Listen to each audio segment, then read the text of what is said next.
Hello everyone. This is a recap of Blue Archive's latest event story, Dragon and Tortoise Working Together for a Better Future. Let's get into it.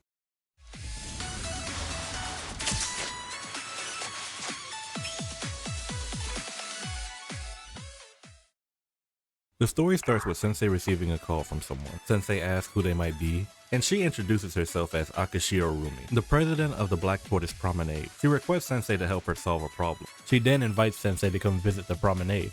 A little later, Sensei makes their way to the promenade in Shanhaijing. Sensei immediately gets approached by two chefs, trying to entice them to eat at their restaurant. They begin arguing about whose food is better, but when Rumi interrupts them to say that Sensei is her guest, they both apologize and leave. Rumi happily welcomes Sensei to the Black Tortoise Promenade, and she begins serving delicious food to Sensei one after another, and she still has more food coming. Sensei tells her they won't be able to eat that much food because they no longer have the appetite of a high schooler anymore. She then introduces Sensei to Reiju, who is her bodyguard and assistant. Sensei notices that the restaurant seems to be a lot emptier than they were expecting. Rumi says that it's related to why she asked for Sensei's help, and then points to a table with Genryumon members.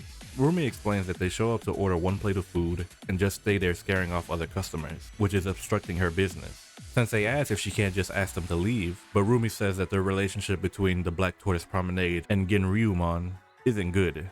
Genryumon is basically the student council of Shanhaijing and has an extremely traditionalist mindset and wants others to follow their rules, while the Promenade, on the other hand, has a more flexible mindset and are constantly trying new things, especially when it comes to their cooking. She goes on to mention that things have recently gotten worse because of a rumor going around about the Promenade smuggling 10,000-year ginseng off campus, which is why the Genryumon are investigating the Promenade while pretending to be customers. Rumi wants Sensei's help with resolving the current tensions between the Promenade and Genryumon. Reiju wants to fight back against them, but Rumi warns her that it will only make matters worse. Sensei walks toward the Genryumon members and asks if they can meet with their president, but they reply saying not just anyone can meet President Kisaki. However, Rumi mentions that with Sensei's status and authority given to them directly from the General Student Council, if news got out that Genryumon refused Sensei's request, they would face a tremendous amount of backlash. After Rumi applies a bit more pressure, the Genryumon members leave to go pass on the message. Rumi wonders what Sensei's plan is, but is a bit surprised to learn that Sensei will simply go and talk with Kisaki.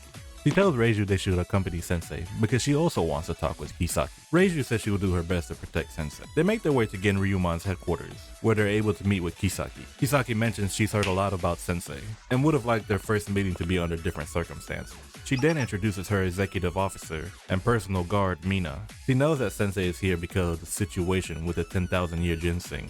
Sensei asks if they have any evidence for why they are accusing the Black Tortoise Promenade. She immediately shows them a box with ginseng in it, and Rumi notices that the box is one that is always used by the Promenade to ship their cooking ingredients. The ginseng can only be grown in Shanhaijing, and without permission from the Genryumon, it can't be harvested or distributed, so the Promenade must be punished. Rumi and Reiju fight back against these claims, saying that they haven't heard anything about anyone in the Promenade smuggling ginseng, and they would have done something about it if they had. Sensei asks if they could have some time to investigate the matter, although the other members are ready to condemn the Promenade.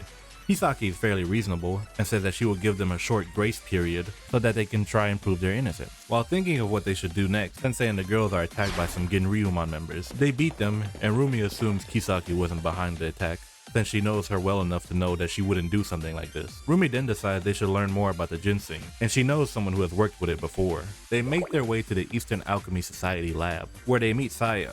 She immediately tells them to not ask her for anything because she doesn't want to get involved with the Promenade or Genryumon's drama. But Rumi expected this might happen, so she brought food to butter up Saya with, which easily works. After eating, Saya starts to go over the 10,000-year ginseng's unique characteristics. She starts by saying that it only grows on Kunlun Mountain, and it takes a long time to harvest, and if anything disturbs it before it's ready, it will go into hibernation.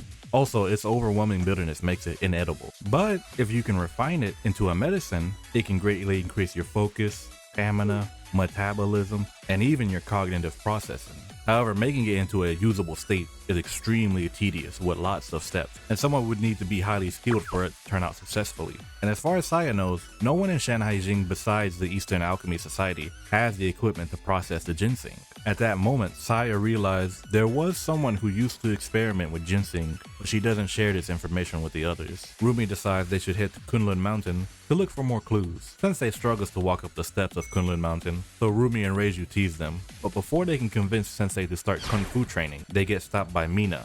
who has been waiting for them, believing that criminals always return to the scene of the crime. She's certain that the Promenade is guilty, so she'll arrest them here and now. After the fight, Mina and Reiju keep accusing each other of being the real culprit, but Sensei wonders if there could be another group that could move without getting the attention of the Promenade or Genryumon. That's when Rumi suggests there is one group that no one would suspect, and it's the Disciplinary Support Department, Plum Blossom Garden. Side note, if you don't know about the Plum Blossom Garden, it's basically like a kindergarten class that Shun and Kokona instruct. When they reach the Plum Blossom Garden, Sensei asks Kokona if she's been asked to move any strange boxes lately. She reveals that a masked student asked her to deliver a box of the Black Tortoise Promenade to someone outside of Shanhaijing. Not only that, but the kids of the Plum Blossom Garden have also been running errands to deliver packages outside of the academy. Mina is unable to hold her anger after learning that kids are being used in illegal smuggling, so Sensei, not wanting to upset the children, quickly thanks Kokona and the group leaves. After some bickering between Mina and Reiju again, Rumi asks Sensei what they should do next. Sensei believes with Kokona's help, they can set a trap and catch the real culprit.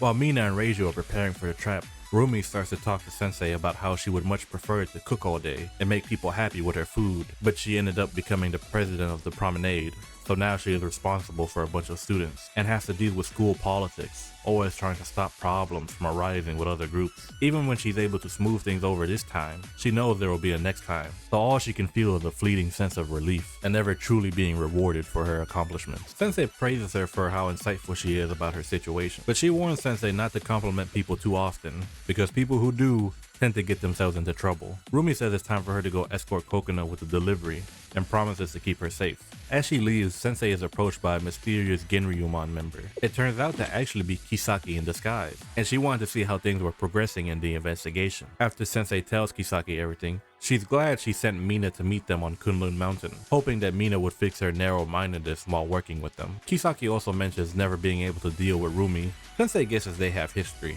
but Kisaki doesn't say much other than that they have a bothersome relationship. Sensei wonders what Kisaki thinks of the whole situation. She tries to bluff, saying she can threaten the Promenade no matter the outcome, but Sensei knows that she wouldn't have bothered coming in person if she really thought that way. Sensei asks Kisaki if she believes Rumi is actually the culprit, but she knows Rumi wouldn't do anything this risky, and if the Promenade is involved, it is most likely a low-ranking member that only cares about themselves. Before Kisaki leaves, she asks Sensei to take care of Rumi, Mina, and Reiju.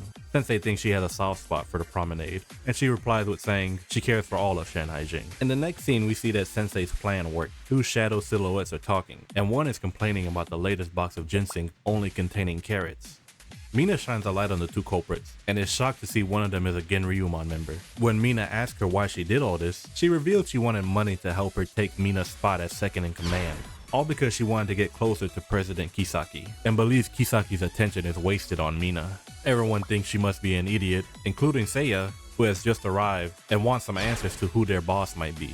Not wanting to be captured, the culprits try to fight, but as you can imagine, it doesn't go too well for them. Seiya starts to interrogate them, and when she mentions the name Shintani Kai, they both react, making it clear that Seiya's hunch was correct. She then says that Kai was once the president of the Eastern Alchemy Society, but currently, she's one of the infamous escaped 7 prisoners. With the real culprits being found, proving the innocence of the Promenade, Rumi decides it's best to leave the rest to Mina and the Genryumon. But Reiju won't let all the accusations and harassment that the Genryumon have thrown their way be so easily forgotten. She demands that the Genryumon give them a formal apology. Mina, not being able to do it herself, says she will do what she can and quickly leaves, while Sensei and the girls leave to try some of Rumi's experimental cooking. The next scene, we get to see Kai talking. She mentions she won't be able to easily get the 10,000-year ginseng anymore, but she already has enough currently to make her next experiment. She thinks about visiting Shanhaijing soon, and hopes she gets to meet the sensei everyone keeps talking about. The next day, Sensei, Rumi, and Reiju are at the Genryumon headquarters, wanting to get an apology for the Black Tortoise Promenade, but unfortunately the Genryumon members aren't willing to give it to them, and are only trying to make excuses for their actions. Rumi and Reiju are disappointed, until President Kisaki walks out and addresses the situation. She surprises Rumi and Reiju by bowing to them and giving them a sincere apology for dishonoring the Promenade's name, and takes full responsibility for failing to handle the situation properly, vowing to never let it happen again. Kisaki then asks if she can hire the Promenade, which piques Rumi's interest.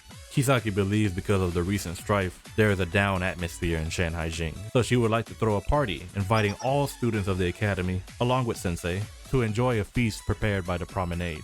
Genryumon will pay for everything, and the Promenade will cook all the food needed for the party. Rumi agrees with the idea, saying it should be fun. At the party, we see Promenade members trying to serve different types of dishes to Genryumon members, who are skeptical and curious about all the new food they see. The Plum Blossom kids are being watched by Kokona, while Shun tries to look for Sensei. Seiya considers cloning herself so she can eat at the party, while simultaneously still getting work done at the lab. Finally, we see Sensei with Rumi and Reiju, serving Kisaki, who doesn't want to let this rare opportunity slip by, so she wants to try all the different dishes that she can. The story ends with Sensei believing the party was a great success, and even though one night can't fix the issues between the two clubs, it's still nice to see everyone enjoy this moment together. That's the end of the recap. Thanks for watching, hope you enjoyed. And if you did, it would be greatly appreciated if you like, comment, subscribe, all that good stuff. But most importantly, be safe. Bye bye.